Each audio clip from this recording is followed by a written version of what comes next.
Ready? Please switch off your mobile phones. After yesterday, Mickey, Yeah. I suppose the first question is, how do you as a coach follow Pakistan cricket? Because, I mean, just the shots of you in the balcony, emotionally, it must be an interesting ride. Yeah, that's what makes it very interesting. It's emotionally, it's tough at times, but we're trying to play more and more consistent cricket, so we're trying to get better in that department, but it is a tough ride now and again. And what about, just from a coaching perspective, you've obviously been working inside for a long time now, but the batting still is, incredibly odd at times. What are you trying to get the players to think? They don't seem to go about one-day chases the way that every other team in world cricket seems to go about one-day chases. Yeah, so sometimes that's our strength. I guess that's our unpredictability. But look, we give the guys clear roles, and the guys know what they need to do. It's just we do sometimes make it difficult for ourselves. We were probably a little bit soft at times yesterday, but the guys are working extremely hard. We're evolving as a team. I mean, as we've said consistently, we coming from a base of number 8 in the world. So we're trying to keep evolving, and wins like we did yesterday. When you win ugly, you learn a lot about the team. So I guess it gives a lot of confidence and a lot of confidence going forward for the players really. Mickey, how do you see this 1 year as Pakistan coach? When you came, Pakistan were at 8 and then at 9. I mean, they were fluctuating between 8 and 9, and now they are. I think it's safe to say that they have qualified. How do you see this 1 year? And second question is, what is your take on Fakhar Zaman's 2 performances in this Champions Trophy? Look, first of all, in terms of the year, it's been interesting, and I think if you look at us across all forms, we've had some incredibly tough tours. So, but we've played well. Test cricket, we've had some very good series. We were poor probably in Australia and got exposed there just a little bit. But other than that, we've been good. 2020 cricket, I see we're at number 2 in the rankings, which shows a tremendous improvement in where we are. And I do think our one-day team is getting better and better. Now, I sit here trying to build a team for the 2019 World Cup. So at the end of this competition, we're going to have to reassess and then decide which are the players we can work with, which are the players we can take forward for the next 2 years to come here in 2019 and really give the World Cup a proper shaker. He's been fantastic. I guess it's a breath of fresh air when you see a young player come into the side and take the game on. And the good thing for us is the young players that have come into the side have all come in with a really good spirit. They've played well. You look at Fakhar, you look at Fahim, Shadab to a point, Barber, when he came in, Hassan Ali when he came in. So the young guys coming in have taken it to duck to water, which has been great. They've come in with a great attitude. They want to learn, they want to work hard, and we're getting some results out of them, which is fantastic news. Mickey, the middle order seems quite fragile at the moment. So are we expecting any changes for tomorrow? Safi and I are meeting at 3 o'clock. We'll have a discussion. Look, middle order has been exposed just a little bit. Ideally, we'd like to probably get Safi and Malik maybe in a little bit earlier, but that's something that we need to discuss. Whether it happens now or whether it happens at the end of this competition will be debated later. Do you think that winning is a habit, and what do you hope the difference between the sides will be in the semi? Winning is a habit. It certainly is. Look, we came here last year at the back end of a very tough one-day series against England and managed to get a win here in Cardiff against them, against probably exactly the same side. We know that realistically England are playing unbelievably well. They're a really, really good one-day unit with no apparent weaknesses. So we stressed yesterday at the end of the game when we sat down and had a quick debrief, we stressed that we need to play our best game. And if we play our best game, we can put them under pressure at different points of the game. And then it's just taking those points, taking those moments and running with them like we did this time last year here exactly in Cardiff. So hopefully we can put our best game together tomorrow, and then who knows. Against Safi, Shoaib, Malik, Babar Azam, they failed to score 50 runs. Is this concern for you? Yeah, look, of course it is. You know, the funny thing is they're all working extremely hard. I think had we finished at Edgbaston, hopefully there would have been a big innings in there for Barber, who was 30 not out, and Malik was about 15 not out and playing really well. So hopefully, you know, they would have got the confidence out of that. They didn't, but you know, they come into the next game, I suppose, a little bit undercooked. But we know they're very, very good players who, on their day, can win games for us. And it's a shortened tournament, you know, so it's hard for batsmen to get going at times. Ricky, just going back to last year, obviously you won that final game here, but you lost the previous four. What did you learn from that series in terms of the difference between the sides in one-day cricket and also the fact that you're going to be playing against a pretty different England bowling attack this time round? How do you think that their bowling might pose a few more problems for you? Yeah, look, I think we learned a hell of a lot from that England series. That was certainly my first series with Pakistan in one-day cricket, and to see the gulf between the two teams then, and the brand of cricket and the style of cricket, and the disciplines was pretty eye-opening. So we actually went back after that England series in the sets where we needed to be, and we kind of copied the blueprint that England had used a little bit. Yeah, you know, you've got to have the players to do that, but we certainly tried to revamp our team as best we could at that time. Bowling attack, I think, was pretty similar, because remind me. Only Wood and Stokes are likely to play, isn't it? Did Plunkett not play? No. It was Willie, Jordan, Dawson, no Ali, no Rashid. Yeah, that's true. And Wokes. Yeah, no. The spinners, I'm confident we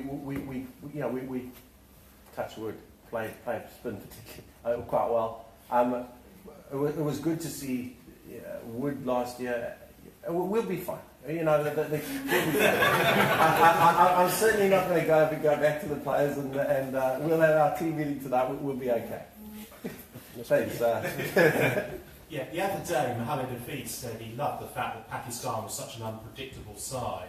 I mean, as a coach, having to coach teams such as South Africa and Australia, have you had to alter your approach because you're now coaching Pakistan?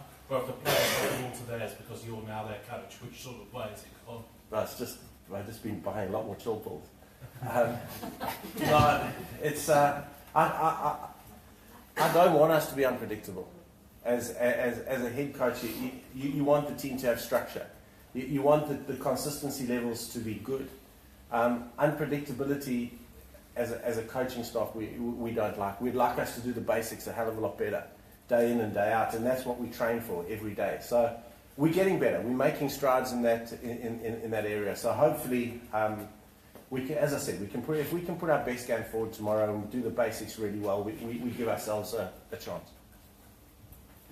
Mohammed Amir is, I guess, a controversial figure in this country for reasons we all know about. But I mean, he seems to have made a significant contribution to bat and ball in this tournament. Where would you say his cricket's at the moment, and also his sort of mentality? I think his best years are ahead of him. To be honest, I think he's bowling better and better, and he's bowled better and better through this tournament.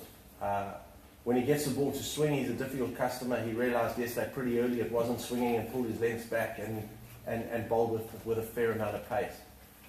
He showed what we know he could do with the bat yesterday, and I think for him, we've often tried to say that he's going to be an all-rounder. He'll do a bowling all-rounder, obviously, but we think he's better than just being a tail-end batsman. And I think yesterday he showed that he has that ability. Technically, I thought he was very good. I thought his reading of the game was excellent. I thought his balance between attack and defence was very, very good, and he handled the pressure situations excellently. So I'm very, very happy as to where he is. And as I said, I do think his best cricket's ahead of him. Okay, before the start of the tournament, Sarfraz has been saying that Pakistan has nothing to lose in this tournament. So are you still have the same mindset as before the semi-final, or you think that Pakistan has clicked at the right time? Look, clicked. I mean, we won ugly yesterday. You know, we can't sugarcoat that fact. We've got nothing to lose, yes, but we've always said we're in it to win it. And when we chatted last night at the end of the game, the last thing I want is for us to go away now thinking that, oh, we've got to the semi-final, we're okay, we've achieved. Because that would be a cop-out in my mind. We certainly want to come out and put our best game forward and win, and we want to go to London. We've always said that.